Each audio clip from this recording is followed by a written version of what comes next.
Hello class, I hope you are doing fine. Okay, please take out your notes. I'll continue with the lesson on salts. Okay, last that I met you, okay, we did a lesson on the solubility of salts, and I introduced to you 5 important rules. Okay, so the first one being all spar salts are always soluble, spar being sodium, potassium and ammonium salts. And the second rule is all nitrate salts are soluble, and then we get to the exceptions. Okay, so for the third and fourth rules, all chloride salts are soluble except for silver and lead chloride, which I remember as Xiao Liao, and all sulfates are soluble except for barium, calcium and lead sulfates, which I remember as Bo Chap Liao. And lastly, all carbonates are insoluble except for the spar carbonates, which already follow rule number 1. Okay, and also some things that you can take note are the solubility of bases. They follow mostly the carbonates, which is all the spar ones are soluble while the rest are insoluble. Okay, this information is important, okay, because it will determine what method you will use to prepare the respective salts. Alright, and if you did the SLS lesson, I actually introduced on the insoluble salts. Okay, so turn to the next page. Alright, so the method to prepare insoluble salts is precipitation. Okay, this is the first method that you really need to know about. Okay, before I talk about this method proper, okay, I shall introduce the concept to you. Okay, as you all know, I like to draw and make things clearer. Okay, so right now, okay, I ignore this bottom part. Okay, so for the first method, precipitation, okay, I want to do for an insoluble salt.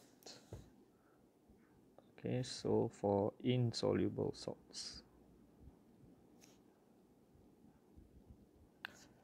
Okay, and for insoluble substances, the easiest way to separate them is by filtration.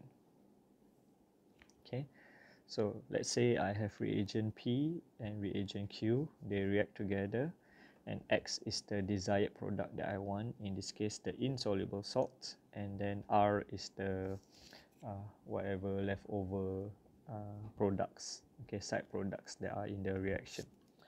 So my X is the insoluble salt. Okay, when we filter, okay, where will my X be? I'll give you 5 seconds to think about it. Alright, since it is insoluble, okay, it will be in the residue. So this will be your insoluble X. Alright, since we want to get the insoluble salt, okay, and this is the reaction, okay, ideally we want everything else to be separate from the residue. So in this case, we want P, Q and R, okay, to be in the filtrate. Okay, some of you might be wondering, how come Mr. Naim talk about P and Q? Okay, after the reaction we only get R. What? Okay, yeah, there's something that you need to know. Okay, when we do reactions, okay, we don't add exact amounts of P or Q that we get exactly X and R. Okay, there is always one that will be in excess and one will be in the limiting. Okay, so the excess one will have some left over. So we also need to take note, okay, the solubility of P and Q and also R. Okay, because we don't react exact amounts, that we only get X and R. Yeah, so ideally we want your R to be here, so it's separated from X. Okay, but so this is in the filtrate. Okay, this is in the residue. Okay, and like I said, when we react, okay, one of them will be in excess and the other would be the limiting reagent. So that means Okay, one is excess, okay, the other is used up. Okay, and therefore, so ideally you want them to be in the filtrate, which either one. Okay, so R with P or Q. Right, okay, this is the ideal situation that we have. Right, we get the rest to be soluble, okay, while the one that we want, X, is insoluble. Okay, and it is possible. Okay, and this method is called precipitation. So we need P, Q, and R to be soluble, leaving only the desired product that we want, the insoluble salt, to be insoluble, so that when we separate, we can just have the insoluble X in the residue, okay, while the rest end up in the filtrate. Okay, yeah, so that's the main idea behind precipitation. Okay, so moving back to your notes. Okay, all right, and they say as this: AB plus CD, you get AD. This is your insoluble salt.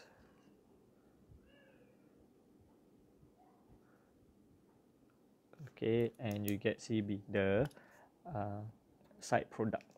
Okay, take note, insoluble salt will be solid state.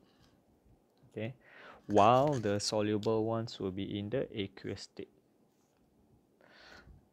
All right, so yeah, since it is insoluble, it will actually come out as a solid. Okay, if you watch the videos on the SLS, okay, it was very clear. Okay, like I said, it might look something like a cloudy liquid, but actually it is a solid. Okay, and AQ means aqueous, or in other terms, solutions. Yeah, so example, okay, I can get barium nitrate, AB, and sodium sulfate. Okay, then I get barium sulfate and sodium nitrate. And as you can see for this one, okay, this is the soluble,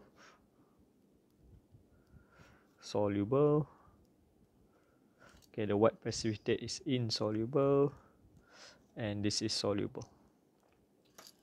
Okay, going back to this idea. Okay, I need my reagents to be soluble, and then I need my side product to also be soluble and end up in the filtrate. All right, yeah, so for the method of precipitation, you want both reagents to be soluble. Okay, and like I said, when we add, okay, there will be one that is used up and the other one is in excess, but it doesn't matter which one, because both of them, either of them rather, will end up in the filtrate, and we can just separate out the insoluble salt. Okay, yeah, if you want to be clear about what a precipitate is, all right, it's an insoluble solid that emerges from a liquid solution. Okay, look at the videos on the SLS. Okay, they actually, yeah, a solid that emerges out from the solution. Right, to prepare, the starting reagents must be 2 soluble salts. Okay,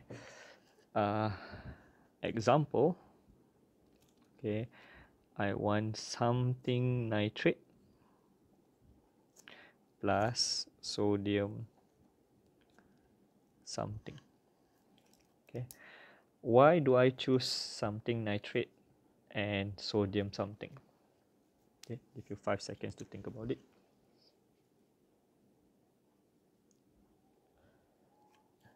Yes, because all nitrates are always soluble and all sodium salts are always soluble. Okay, therefore I like to choose these 2 possibilities. Okay, so yeah, it can be potassium also. All right, because if I choose chloride, then I must think about which one. I must take note of the exceptions, or if I choose sulfate, I must take note of the exceptions. But if I choose nitrate, it will always be soluble, so I don't need to think much about it. Same for this, sodium, potassium also can. If I example choose magnesium, I must think about this one soluble in something else or not. Yeah, so I choose sodium something, and something nitrate because they are always soluble.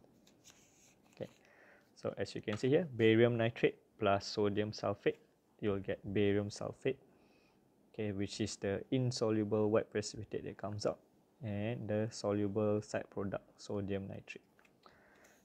All right, yeah, so in detail, okay, this is what happens. Okay, you just add, okay, the wet precipitate will be formed, and like I mentioned, when you filter, okay, yeah, in this case the excess is the sodium sulfate, okay, and when you filter it will take some time and it will be impure, okay, because as you can see it gets wet by the sodium nitrate solution and the excess sodium sulfate solution. Okay, so you will get some here, it will be a bit wet. So what do? Okay, you wash it. Okay, you wash it with cold water to make sure all the soluble substances, okay, go down to the filtrate. All right, yeah, you can wash a lot lah, and because it's insoluble, all right, you won't need to worry whether you get less of the product, okay, because all of the soluble ones will pass through but insoluble will remain. So after you have washed it, okay, all right, you can dry it to, all right, by just leaving it out to dry, or you can even take another piece of filter paper and pat it dry. All right, you need to know these 4 steps for precipitation. Right, it's the easiest procedure to prepare a salt, and specifically an insoluble salt. Just 4 steps: mix, filter, wash the residue, and dry. Okay, right, next page. Okay, it can be represented by this equation, which was shown just now, and the ionic equation for the reaction is the cation plus the anion get the insoluble product. Okay, I won't go too much into detail on ionic equation. Okay, we will do a focus lesson on that soon. Okay, but for now you just copy what I'm going to write. Okay, so since we are preparing this insoluble salt, okay, later we're preparing this one also. Okay, what happens is the barium from one solution, reagent solution, will react with the sulfate from the other reagent, and you get the barium sulfate insoluble salt. We can also get a copper hydroxide precipitate. Okay, as you remember, all bases are insoluble, most of them, except for the spar bases.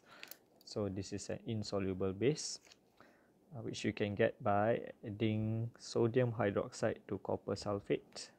All right, so as you can see, A and B, copper sulfate, C and D, sodium hydroxide, you get copper hydroxide, okay, and sodium sulfate. So since this is the insoluble product, okay, how did it come about? The copper 2 plus ion from one reagent reacts with 2 hydroxide ions from the other reagent, okay, and you get the insoluble product. Okay, all right, so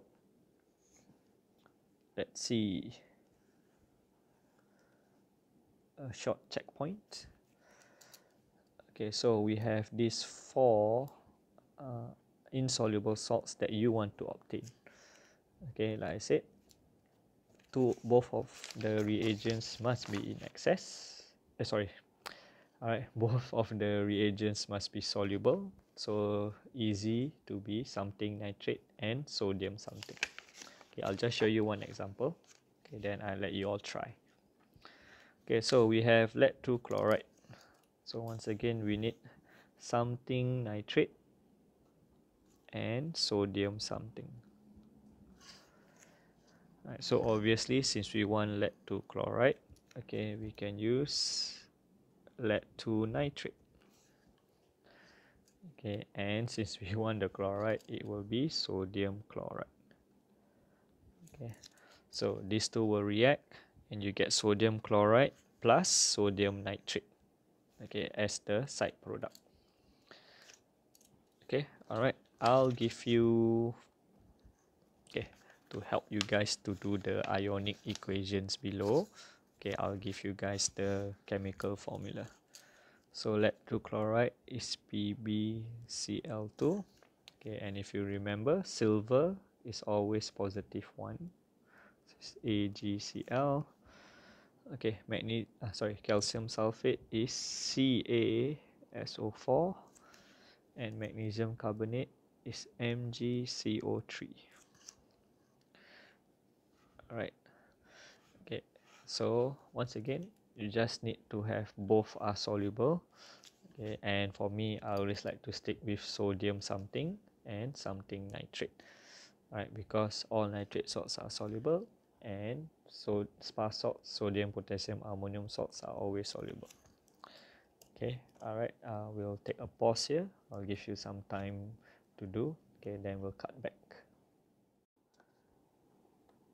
Okay, I hope you have tried it yourself. Alright, so these are my answers.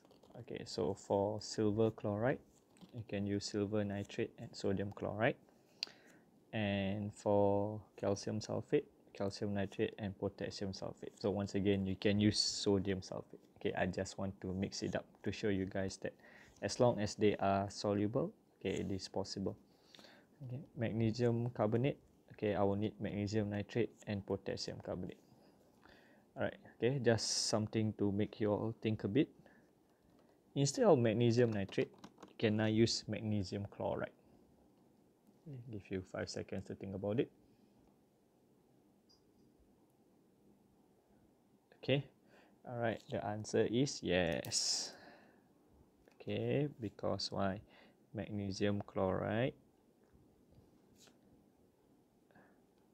is soluble. Okay, that's the only, okay, that is the only condition, okay, for you to use the reagent for precipitation. All right, but okay, to be safe, okay, always use nitrate, okay, because you don't need to think about it. Okay, once you use nitrate, they will always be soluble. Okay, and same thing, sodium and potassium will always be soluble also. Okay, and if you look at the formula of all the 4 salts, okay, these are the ionic equations. Alright, so for lead chloride, okay, I already did lead, okay, and 2 chloride ions to form the lead chloride salt. Okay, same thing for silver. Okay, and notice, okay, I don't care whether it's sodium or potassium, because what matters is the anion for the second product. Okay, so this can be sodium sulfate or potassium sulfate, but it doesn't matter, because the one that we are concerned about is the insoluble salt, okay, which is only affected by the sulfate. So in this case, calcium ion from the calcium nitrate, sulfate ion from the potassium sulfate, get calcium sulfate. And lastly, for magnesium carbonate, magnesium 2 plus react with carbonate 2 minus to get MgCO3 2 minus. Okay, you really need to memorize all these special ions, okay, which are given in the periodic table that I prepared for you that time. Okay, all right. Okay, next page. Okay, we'll do the quick check together, okay, to save some time. Okay, but if you want to try it on your own first, okay, you can try first, so pause it here. Okay, but if not, okay, you just continue with the video. I am going to start now. So if you want to try the quick check on your own, okay, you can pause now. If not, I will begin this section in 3, 2, 1. Okay, so lead sulfate is insoluble in water. Which method could be used to prepare a pure sample of the salt from sulfuric acid? Okay, so like I said, okay, so it's lead sulfate. Okay, I need something nitrate plus sodium something. Okay, this will be the ideal one. So technically, I can use lead 2 nitrate and sodium sulfate. Alright, but they gave this sulfuric acid. Okay, can you tell me sulfuric acid is replacing which reagent? Is it the lead nitrate or the sodium sulfate? Okay, think about it a bit. Okay, alright, it's actually replacing the sodium sulfate. Okay, why? Because sulfuric acid contains sulfate ions. Okay, yeah, please remember nitric acid contains nitrate ions, sulfuric acid contains sulfate ions, and hydrochloric acid contains chloride ions. Okay, and as I said, for precipitation you just need both reagents to be soluble, and acids are soluble, so I can technically use sulfuric acid in this case. I repeat again, for precipitation you just need both reagents to be soluble, and in this case sulfuric acid is soluble, so technically I can still use it as a replacement of sodium sulfate. So what do I need, okay, to get a pure sample of lead sulfate? Okay, I will need lead nitrate. Okay, and okay, since it is insoluble, okay, I will just filter, wash and dry the residue. Okay, yeah, filter, wash and dry the residue. So the answer is B. Okay, the 4 steps for precipitation. Okay, next, silver iodide is a salt which can be prepared by the precipitation method. So which means silver iodide is insoluble. Name suitable reagents. Okay, so the reagents, like I said, something nitrate and sodium something. So silver nitrate and sodium iodide. Okay, as you can see, alright, you don't learn about the iodides, okay, in the solubility table. Okay, you only learn about nitrates, chlorides, sulfates. Okay, but okay, please remember the rule number 1 always holds. All the sparse salts are always soluble. I don't care what the anion is. Okay, sparse salts will be soluble. So explain why precipitation is suitable for the preparation of silver iodide. Okay, precipitation method is for insoluble salt. So alright, you can say silver iodide is insoluble. Okay, that's why you can use the precipitation method. Alright, next, calcium sulfate is a white insoluble salt. It can be prepared in the lab by a precipitation method. Name 2 solutions. Okay, alright, it's the same kind of thing. It's asking for the reagents. Alright, so we did it just now. So calcium nitrate. Okay, and just now I use potassium. Okay, I'll use sodium again. Sodium sulfate. Okay, write an ionic equation. You state symbols for the reaction. So once again, calcium ion react with sulfate ion. Okay, then you get the calcium sulfate insoluble salt, solid state. Give 3 steps that are required to obtain a pure dry sample of the precipitated calcium sulfate from the mixture in A. So first things first, filter to obtain calcium sulfate in the residue. Okay, you really need to talk about where you're obtaining your product, okay, because later you will see that there is soluble products, so it will not be in the residue, so you must be very clear where you are obtaining the product from. Okay, so next, okay, wash the residue with distilled water. Okay, all right, and maybe pat dry the residue between pieces of filter paper. Okay, done. basically I'm repeating these steps lah, huh? Okay, all right, yeah. So these are the 3 steps after you have mixed the solutions. Okay, all right, we shall now move on to the next method. All right, before we move on to the next method, okay, all right, this summary is actually at the last page. Okay, I'll give you an overview first. Okay, so to prepare the salt, okay, we need to determine whether it is soluble or insoluble. Okay, um, and if it is insoluble, okay, you have learnt, okay, is the precipitation method. You just need 2 soluble reagents. Okay, for soluble salts, okay, there will be 2 kind of soluble salts: the sparse salts where everything is soluble, okay, and the other soluble salts. So that means soluble salts that are not sparse salts. So example like magnesium chloride, iron 2 nitrate, or copper sulfate, yeah, something like that. So as long as they are soluble but they don't belong to the sparse salts, okay, we are going to use this method called the excess method. All right, so let's turn back.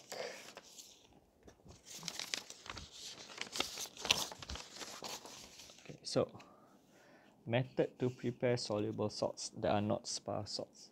Okay, we are calling it the excess method.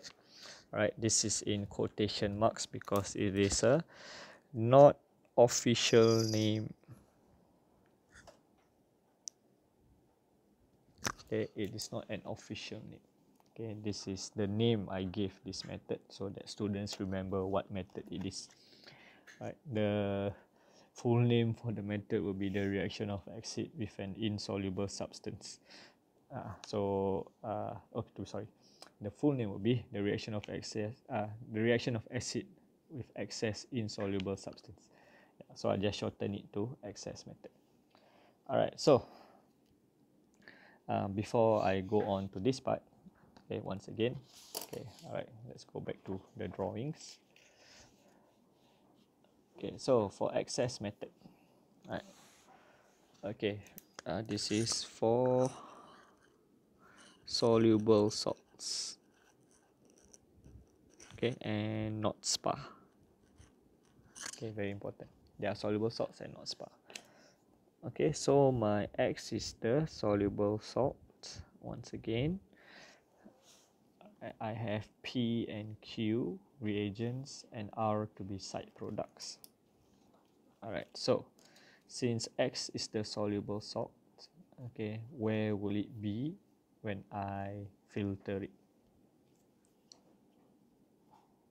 Think about it.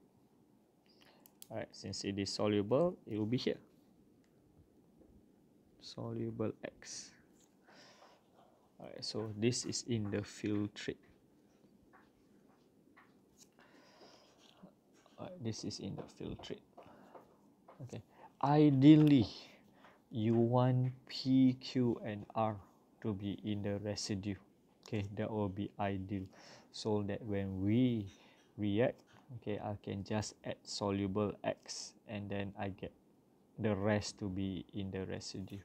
Okay, but unfortunately that is not possible. Okay, if they are insoluble, they will be solids. Okay, there's no such thing. I get 2 solids, I mix them together, okay, I get liquid come out, okay, and I will get the filtrate of a soluble salt. Okay, all right. So to prepare a soluble salt, one of the reagents must be soluble. Okay, then we have a problem. Okay, to prepare a soluble salt, one of the reagents must be soluble. Okay, but if one of the reagents are soluble, okay, it will drop down and react. Sorry, not and be mixed around with the product. Okay, so after that I cannot separate. Okay, since I will both have X and the reagent inside. So how do we solve this problem? Okay, I say again. Okay, to prepare a soluble salt, okay, there's no such thing as you take 2 insoluble things and hope they stay in the residue. Okay, Okay, there's no such thing as you take two solids, you mix them together, okay, you get liquid solution where the soluble X will come out. So to prepare soluble salt, one of the reagents must be soluble. Okay, but the problem is, okay, if one of the reagents are soluble, okay, the reagent will be able to pass through the filter paper, okay, and it will mix with the soluble X. And since both are mixed here, okay, it is very difficult, okay, if not impossible to separate. So how do we solve this? Okay, I make you guys think for about 5 seconds.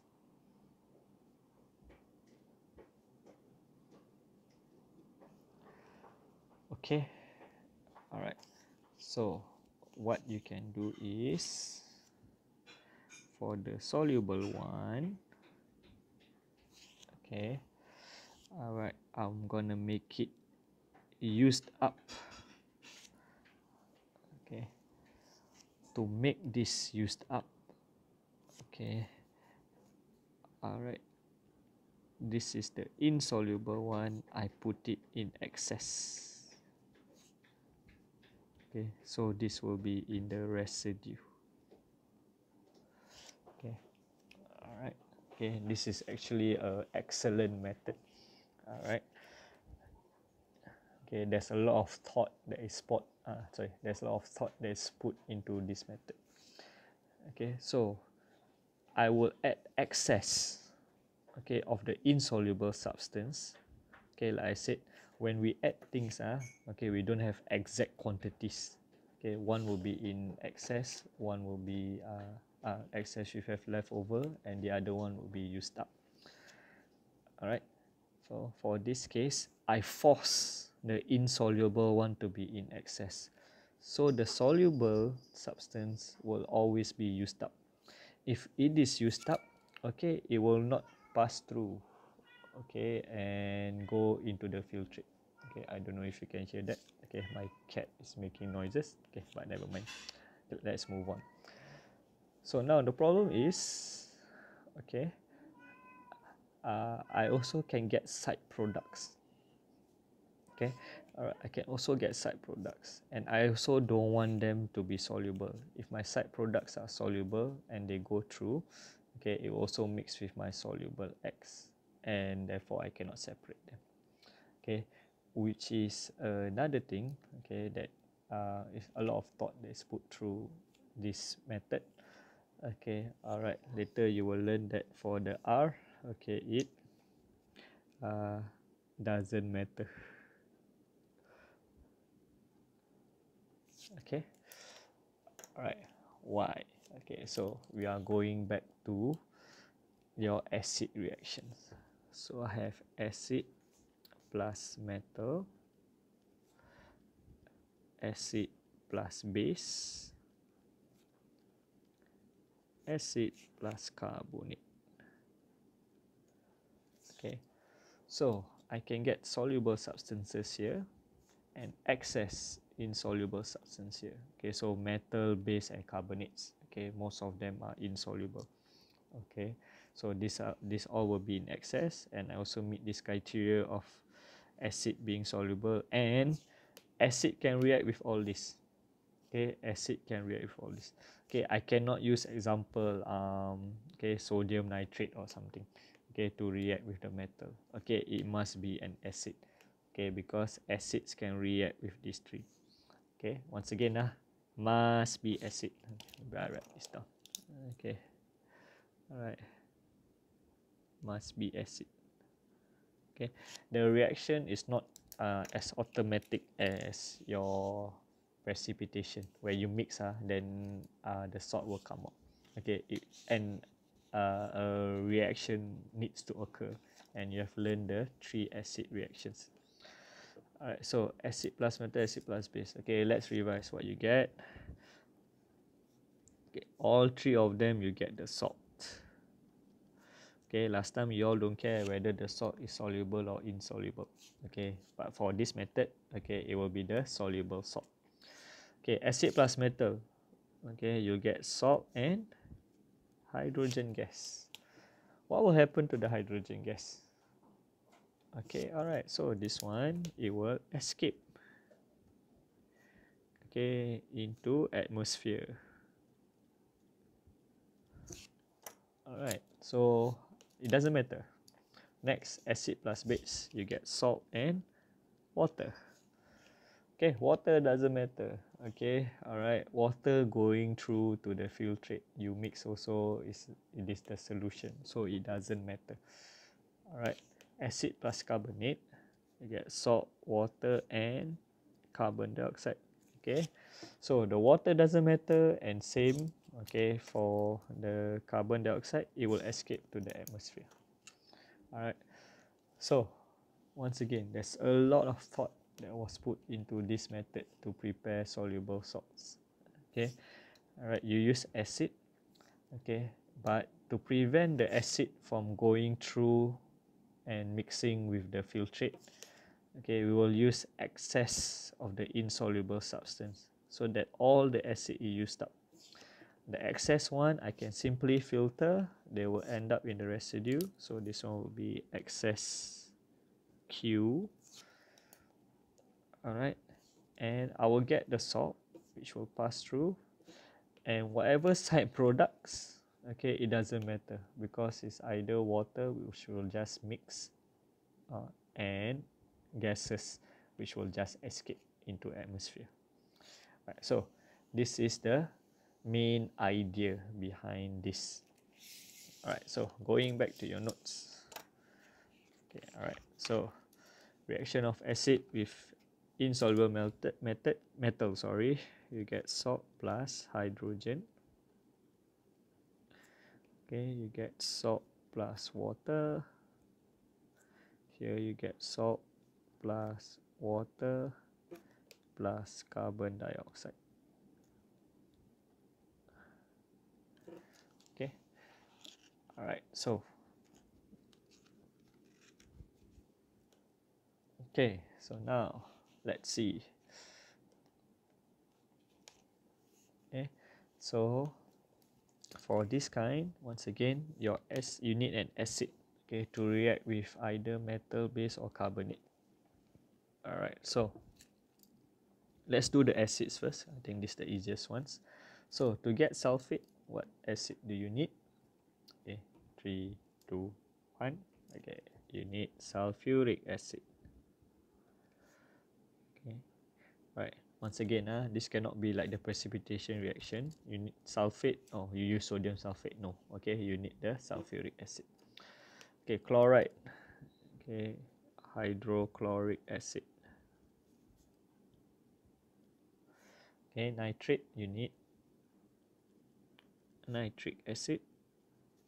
And zinc sulfate, we go back to sulfuric acid.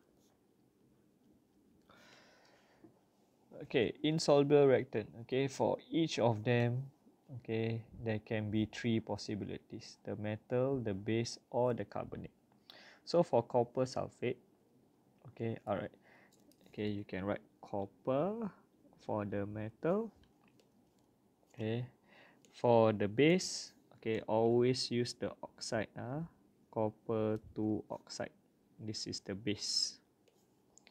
Okay, and the carbonate is copper 2 carbonate. Okay, notice when I'm just using the metal, I don't put the 2. Okay, alright, because the metal on its own is not charged, it's not a cation. Once the metal reacts with another substance, in this case oxygen, and this one is carbon and oxygen, once it's part of a compound, then I put the 2. I repeat, the metal on its own, you don't put the charge, okay, because the metal is not a cation.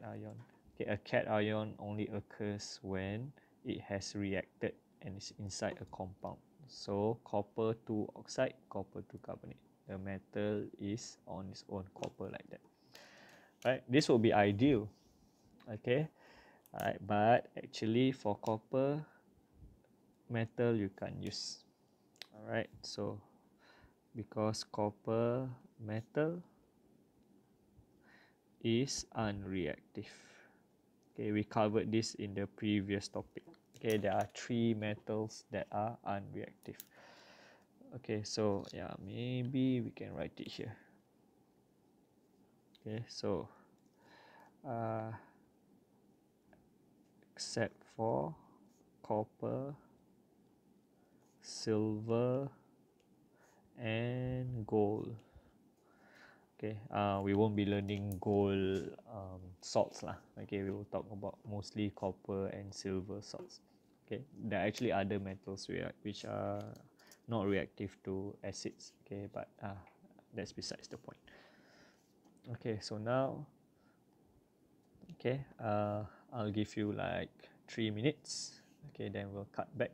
Okay, show me all the possible ones. Okay, so once again, you just need one of them. Okay, you just need one of them. Okay, if the exam question asks what are 2 reactants to prepare copper sulfate, okay, you can either say copper oxide with sulfuric acid, or you can say copper carbonate with sulfuric acid. Okay, I just like to list all the possibilities, okay, for you guys to remember that you can use 3 things for most of them at least. Okay, all right, give you 3 minutes to do this. Okay, I hope you have done the possible reactants. All right, so for this one, iron to chloride. Okay, it can either be iron to oxide, or iron to carbonate. Okay, for magnesium nitrate, it can either be magnesium oxide, or magnesium carbonate. Okay, for zinc sulfate, it's either zinc oxide, or zinc carbonate.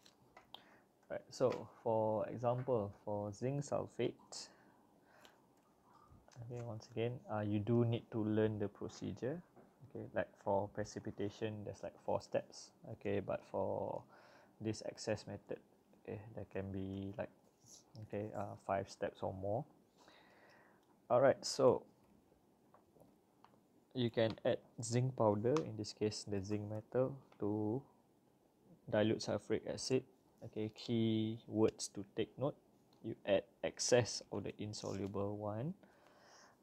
All right, okay, so this ensures all the acid has reacted.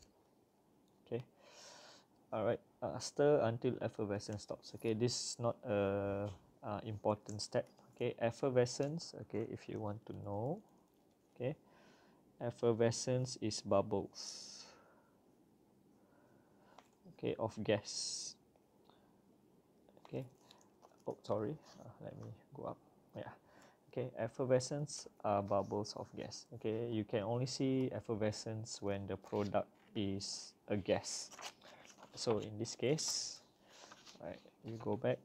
Okay, for acid plus metal and acid plus carbonate, okay, you will see gases produced, then you will see effervescence.